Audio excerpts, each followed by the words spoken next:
How many of you have seen this logo more than once?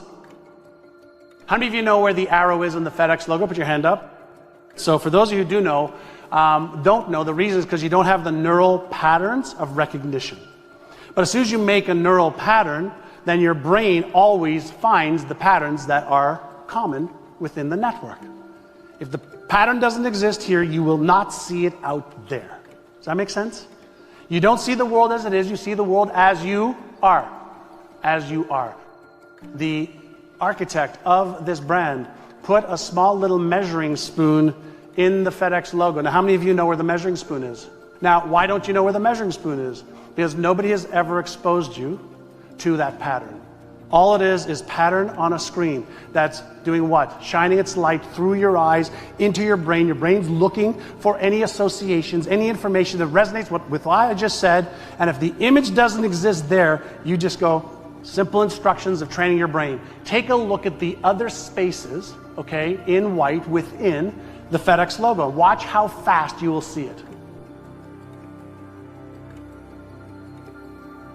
When you set a vision and you embed that vision in your brain, even if it's an image of what you want to achieve, your brain will then work for you to find everything in the physical world that matches the vision. The people, the places, the reasons, the money, the resources. Why do you set goals that you haven't yet achieved? Why do you set goals you don't yet know how to achieve? Because as soon as you impress that vision into the implicit part of your brain, by activating the occipital lobe, the visual cortex of the brain, your brain starts to look for things in the physical world that match the internal map that's been created for 20, 30, 40, 50, 60 years, whatever amount of time you've been here. Does that make sense? Why do you set a goal you don't know how to achieve? You don't need to know how to achieve goals initially. The people who achieve 2, 3, 4, 5, 10, 20, 100 times more success than you don't have any skill. Every brain is born the same, conditioned and trained differently. As soon as you set a goal, even if you don't yet know how to achieve it, the first thing that happens when you commit to a goal, dopamine is released in the brain, and that motivational circuit, the nucleus accumbens and the insula, fire on, and dopamine gets released in the brain. You're like, yeah. And then if you share it with somebody else, you know what happens? Another chemical, there's 100 of them in the brain, and another chemical called oxytocin, the bonding and love chemical, actually binds that vision into the visual cortex, part of your brain. And if you repeat that, you keep focusing on that vision, you keep sharing it with people, you collaborate with people, even if you don't yet know how to achieve it, you actually start to cement this vision into a part of your brain that activates another part of your brain called the left prefrontal cortex. And the reason I want to get a little mechanical with you right now is because it's your freaking brain.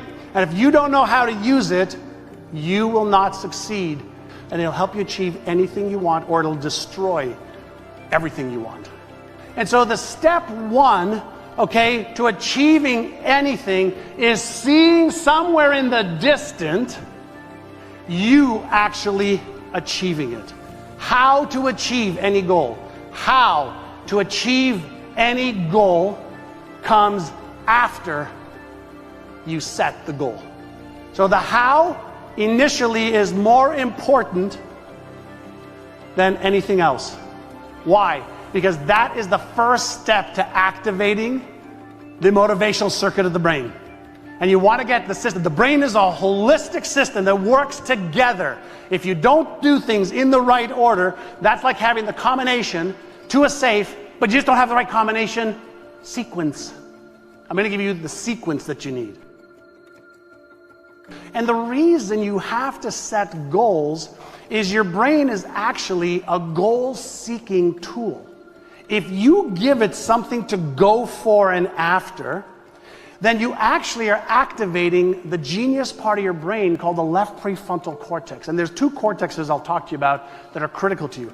There's one part we call is the Einstein part of your brain. And Einstein figures out how it can. How can I do this? How does this work? And when Einstein is on, all possibilities exist. But when Frankenstein, the right prefrontal cortex, lights up, Frankenstein goes, no, you can't. You're not smart enough. No, you can't. You tried this before. Where does all that negative self-talk come from? First and foremost, let me help you understand something. All of your negative self-talk and thoughts are coming from your memory bank. Let me explain what that means. The brain's number one function. Number one, safety. Safety.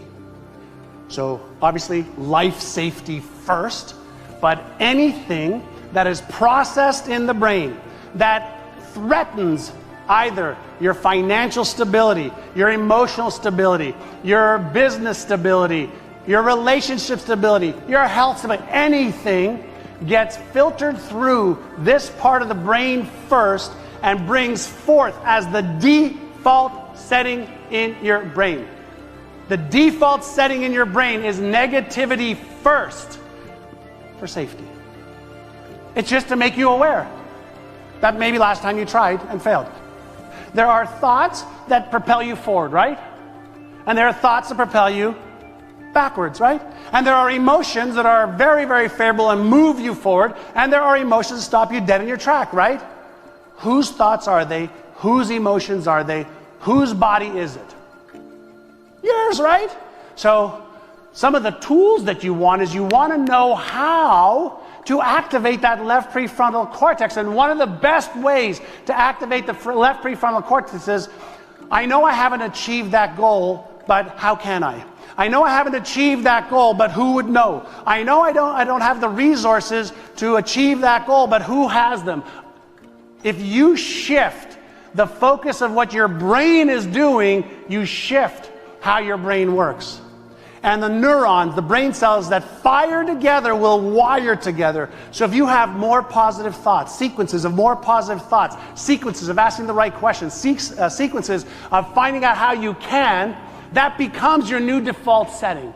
Even though the brain always has and always will give you the default negative potential consequence